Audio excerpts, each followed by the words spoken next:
Hey, if you're a veteran dealing with sleep apnea and you haven't filed a VA claim for this yet, you need to think about doing it now. The VA is proposing changes to how they rate VA disability for sleep apnea, and it's going to make it a lot harder to get a higher rating. So if you have it, you might want to start thinking about getting it, figuring out if it's connected, and start taking those steps to getting that claim pushed up to the VA like as soon as possible. In this video, I'm going to explain what's changing, how the VA currently rates sleep apnea, and why you need to take action now. I repeat that again. You got to take action now if you currently have this so that you don't miss out on what's considered a high value claim under the current law. Let's start with how the sleep apnea claims currently work and why that might not last much longer. All right, first of all, what is sleep apnea? It's a common condition among veterans.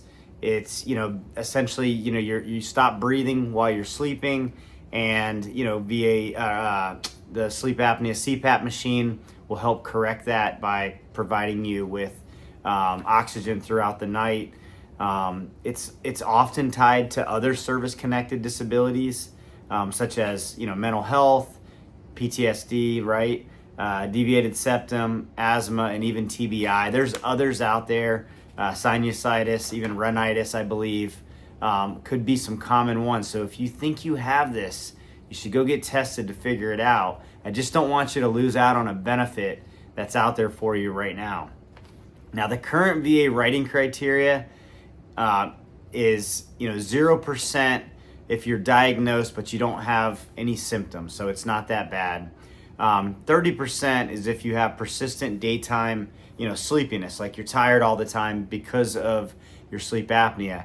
And then 50% is when the doctor issues you a CPAP machine.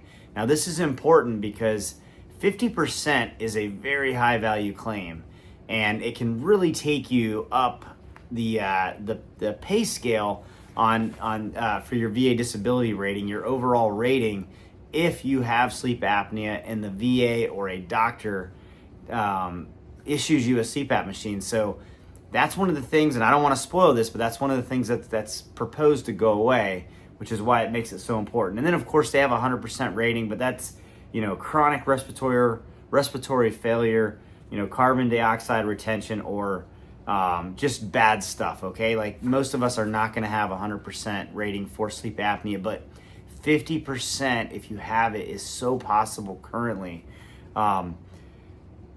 Just for having that CMP or that CPAP machine alone, 50%, that's what the VA, that's what the law is targeting for change. So let's talk about that. What are the proposed changes by the VA currently right now? What are they looking at? First, that proposed criteria is going to focus more on how much the condition impairs daily function, so not just the treatment. And and that's important because the CPAP, it could solve your issues, but you're wearing that thing at night, and by them taking that away, you're losing that 50%. So, and I don't want to scare those of you guys who already have VA disability rating of 50% for sleep apnea, because you're going to be grandfathered in, so you're going to be fine. But for those of you who currently have that CPAP machine, if I haven't said it already in this video, which I think I have, please go put in an intent to file and at least secure the date and start applying for VA disability for that. Because that 50%, it could turn into 0 or just 30, and that could really put a damper on what you're trying to do. So if you haven't filed yet and you're using a CPAP machine, or you have symptoms, maybe you think you might have sleep apnea, go see the doctor, get a sleep study done, figure out if you have sleep apnea. If the doctor issues you a CPAP machine or says you have it, the next step, which you already have your intent to file in, which should secure you, the next step is to figure out like how it started. Can you connect this to your active duty service? This is a hard one to get service connected if you weren't diagnosed in service.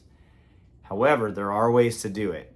And this is one of those claims that I would suggest either A, going to your personal doctor who won't charge you to get that person to help you with this, or B, and this will be one of those conditions where I do highly encourage you to give it, to go ahead and spend the extra money if you need a Nexus letter, but talk to a medical professional that understands VA disability claims and that specializes in sleep apnea. They'll probably give you a free consultation, and if they think that they can help you, I would just recommend considering to go for that, because getting a service connected for sleep apnea, if you have the CPAP machine, it's a high value rating, 50%. So consider that. If you're looking for a doctor that can do it, you can Google it, or you can go on my website, informedveteran.com. I have a directory of medical professionals. They have, just find the doctor that you want to use and click on it and see if they can help you out. If you've been denied in the past, go get that decision letter and read what it says. I bet it says for a lot of you veterans that you didn't have a service connection. If that's the case, go look at my website, get that doctor, and see if they can help you out. Because if they can help you out and you win that claim, that's 50% right now.